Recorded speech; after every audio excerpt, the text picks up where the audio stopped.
La non-participation de Joseph Kabila à l'élection du 23 décembre n'aura pas suffi à faire taire les critiques de l'opposition congolaise. Elle exige la participation de tous les candidats, le retrait des machines à voter et le nettoyage du fichier électoral. Emery Damien Kaluira, bonjour. Bonjour madame. La coalition que vous conduisez exige une transition sans Joseph Kabila afin de garantir des élections crédibles et apaisées. Faut-il comprendre que vous souhaitez le report du scrutin du 23 décembre?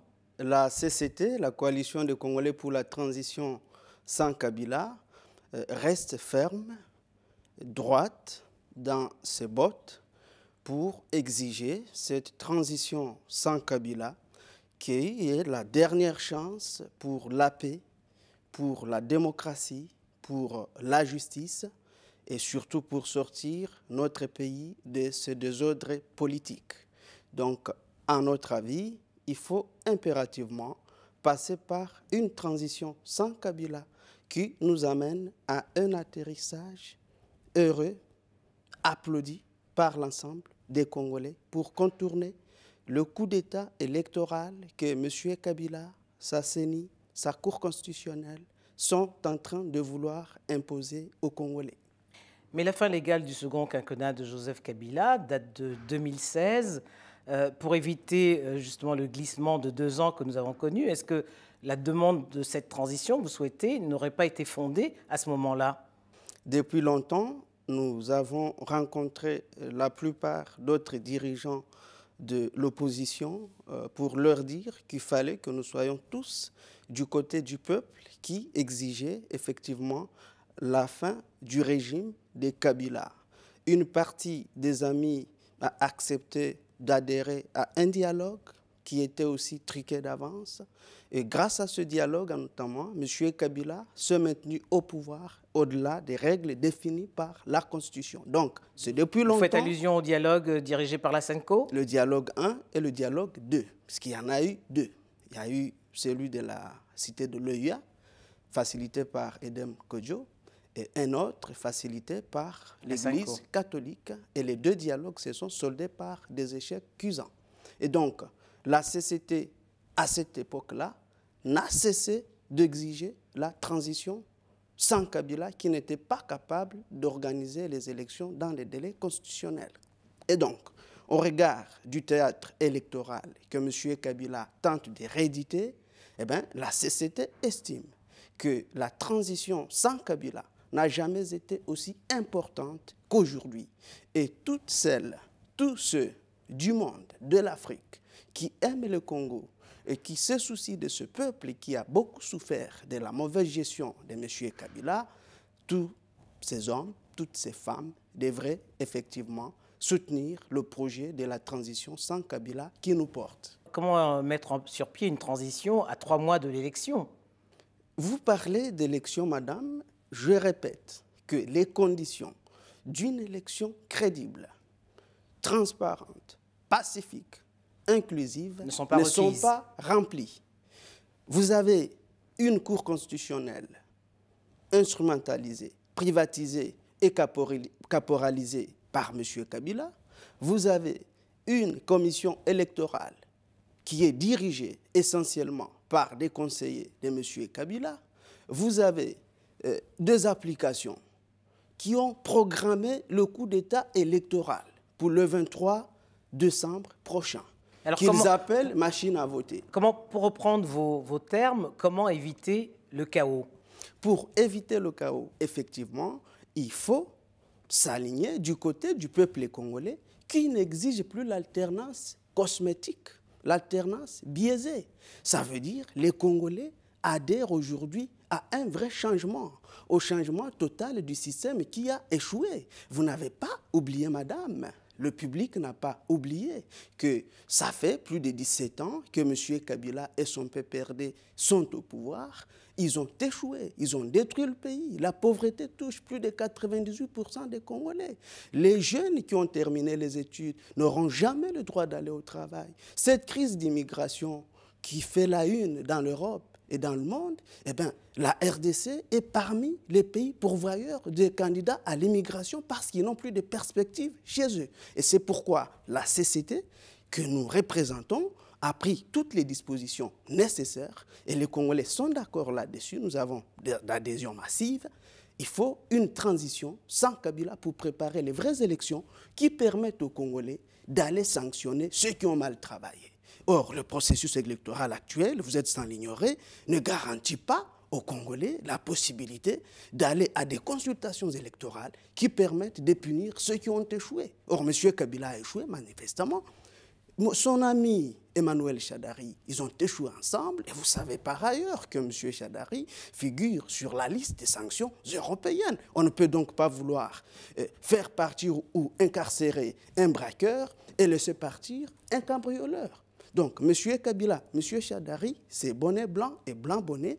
Et donc, ils veulent nous rééditer un coup d'État électoral, comme ce fut le cas en 2006 et en 2011.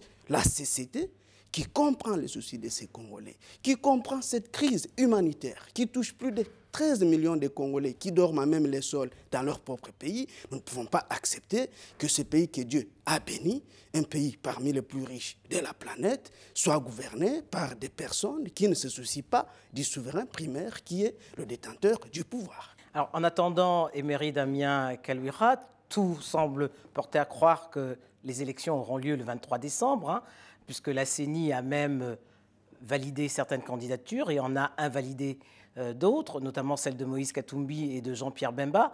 Quelle lecture vous faites de ces deux invalidations?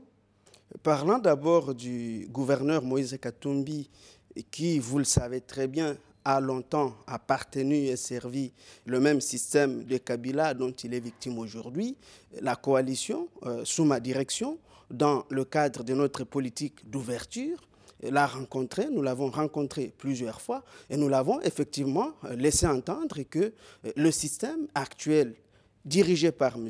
Kabila ne permettra jamais la tenue des vraies élections. Et nous avions donc invité Moïse Katumbi à soutenir le chemin de la transition sans Kabila avant toute élection. Et donc nous estimons que ces deux invalidations vont motiver davantage et faire changer les opinions à la fois du président Jean-Pierre Bemba et du gouverneur Katumbi, afin qu'ils puissent, comme les autres mouvements sont en train de le faire, et les autres personnalités, se rallier à la coalition des Congolais pour la transition sans Kabila, afin que nous puissions, in fine, organiser cette transition qui ramène l'élection présidentielle à 2 tours, qui restaure l'État, qui définisse un cadre. Et ça veut dire un report de l'élection, mais jusqu'à quand? Quelle date nous estimons. Vous savez que M. Kabila, en 17 ans, il n'a fait que détruire. Les Congolais n'ont pas de pièce d'identité aujourd'hui. Donc, pour que nous arrivions à une élection qui garantisse la transparence, nos équipes ont travaillé. Le bureau politique y a beaucoup travaillé au pays et à l'extérieur. Et nous avons estimé qu'en 36 mois, donc 3 années maximum, nous sommes capables d'offrir aux Congolais un processus électoral qui ramène la paix sociale, donc la paix civile. Pour vous, une élection présidentielle en 2021? Pas avant. Pas avant, parce que les conditions ne sont pas là. On doit choisir. Voulons-nous que le pays continue d'être dans une crise meurtrière qui ne profite à personne? Même les investisseurs que nous avons contactés ont peur de venir investir au Congo. Mais puisque toutes les institutions sont aujourd'hui dans l'illégalité, oui, qui assurerait cette transition? Non, mais la CCT, pour ne pas vous le cacher, ça fait bientôt 5 années que nous travaillons sur ce projet.